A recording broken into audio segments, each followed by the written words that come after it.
and smoothly work into it, not just running and going into a fielding position. But as I do this, I want to lead with my hands to where I'm always not late. I do not want to be late with these. Refer to this glove as a camera. That'll make a lot of sense with little kids. You can't see the ball with the camera in the glove if it's not pointing at it.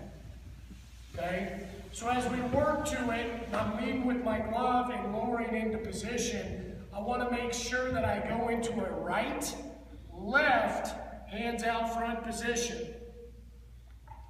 And everybody's going, yeah, this is pretty easy. But as you roll it, if I don't go right, left, this is going to be a tough position to get into.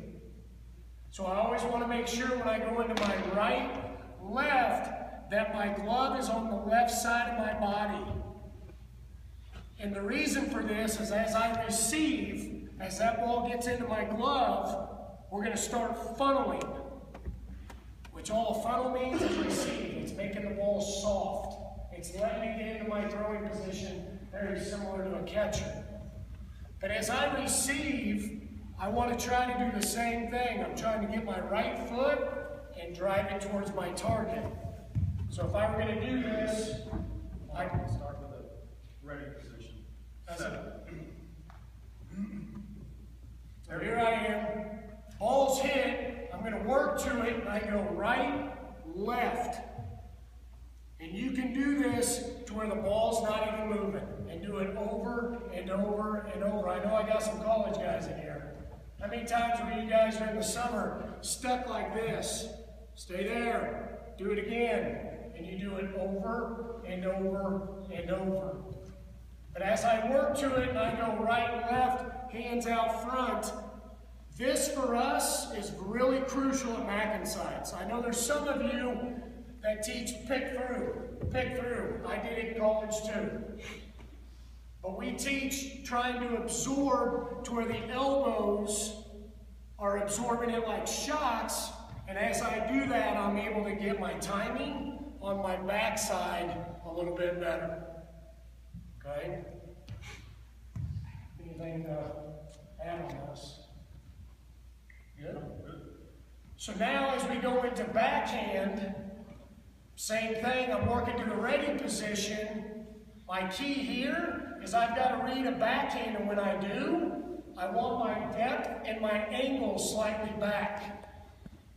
And anybody that understands angles, as I cross and go back, it's going to let me run down a little more, some balls outside my feet. It's going to help me run it down.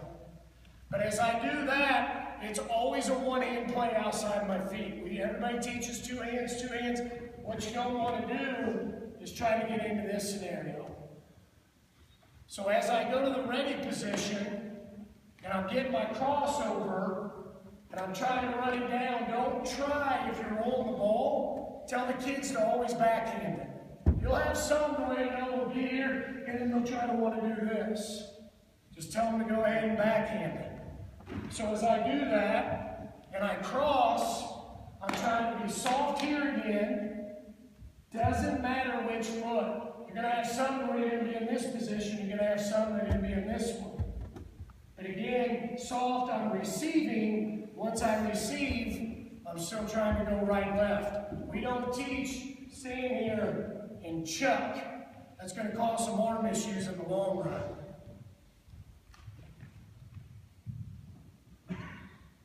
Next one, very basic, is going to be the one to my left, which is called a forehand.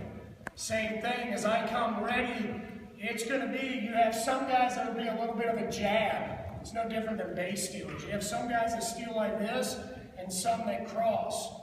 But as I get this read, if I jab or cross, same thing, it's a one-hand play, trying to get it outside my feet, being soft.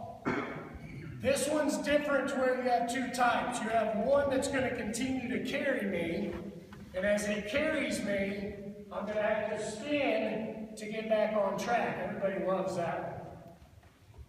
But we also have one to where I run it, and I run it down to where I have enough time to where now I can field, and I can drive this shoulder in this glove to get back on track. anything to add to those, and then I'll go into drills. Younger ages, what's the first thing they do? Boy, they want to get to their knees and dive and everything else. What we do, whether you practice in a gym floor, on our turf field, we roll the ball. It's not a knock against your ability to hit a fungo wherever you want. Trust me.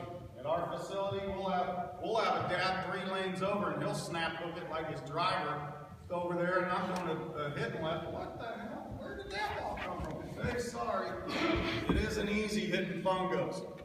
But in order to, again, get the correct fundamentals down, we roll the balls.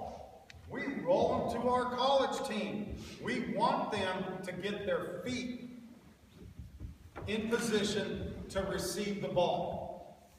We roll it because we can roll it wherever the hell we want and put it exactly where we want. It's too frustrating for kids when you're hitting a ground ball and it's out of their reach 90% of the time, because quite honestly, I don't have that fungo control either. When I started this stuff, I used a tennis racket to hit ground balls, swear to God.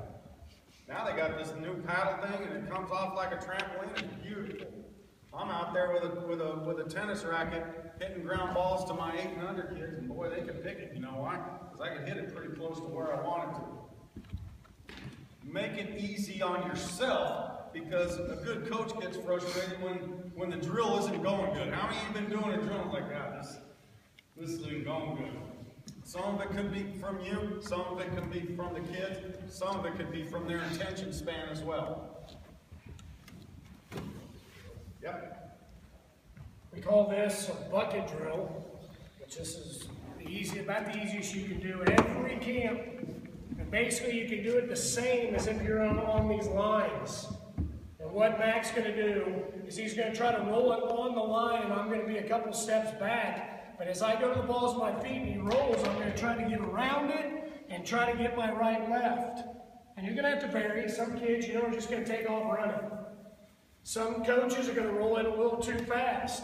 But all you're trying to do is balls of the feet, go around and get there, and then you can add the right left throw. The other thing you can do is as I go to here, you're going to start him in the same spot. He's going to try to go to where now I'm here, I'm setting up, soft, get off that backside and through. We'll go one more. So as I go to balls of the feet, I get there, and through my target. And then you have this one.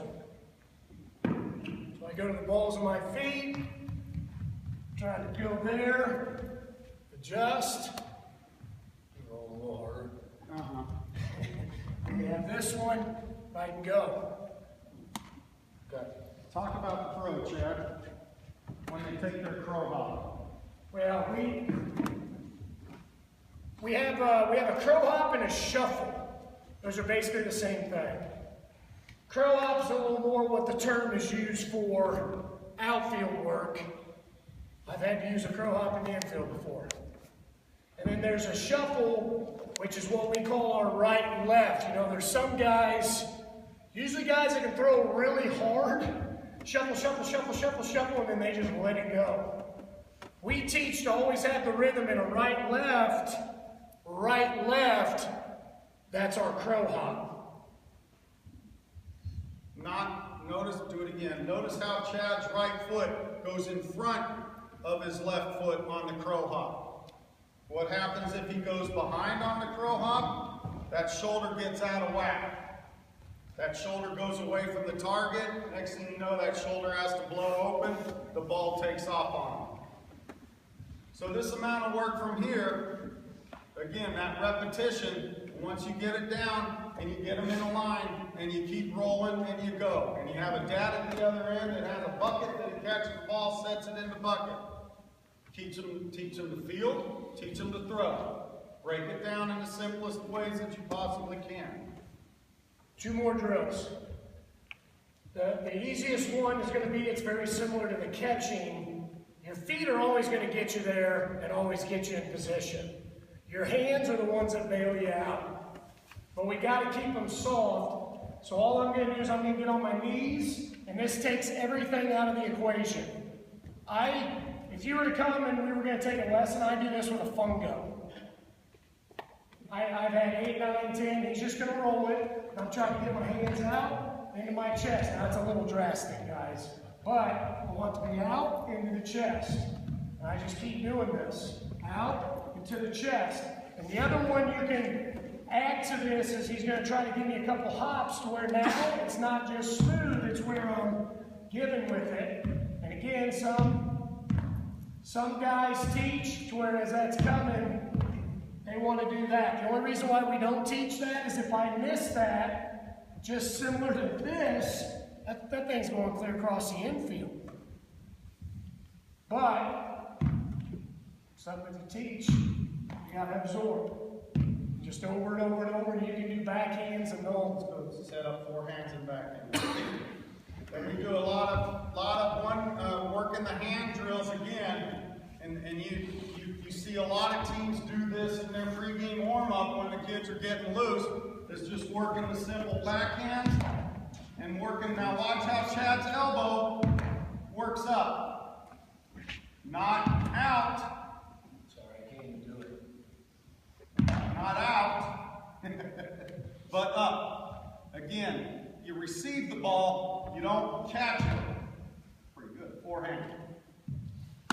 Switch it over. And work short hops, forehand. And again, look, you're going to have balls get by. Case in point. You're going to have balls get by. That's why you do it close to a fence. Make the walk shorter. All these things are what we concentrate on during the winter. Yeah, you're past it. Teams are getting outside a little bit more, but that's fine. Work the soft hand drills. Work their feet, getting them into position to field the ball. Another one. Sit in front of him. He's in the ready position. Have them work on, this is what I do with my softball girls, and it's a great drill. Throw a little pop-up and have them work through it. Let me get you a better one. On one hop. They read it, come through, move their feet. Even lower, and come and get it to work through. You can do it forehand, where they turn it into a one-hop drill. Backhand, come get it, and get their feet going. So everything we try and do is to get the eye-hand coordination working, get the feet in position to receive the ball, to get them going. Everything's motion. You notice that? There ain't anything you do in any of these drills that you're flat-footed. And that's what you get these kids to do. You get them on the balls of their feet, you get them aggressive, you get them attacking the ball. 2. The toughest thing for me is seeing a coach that's frustrated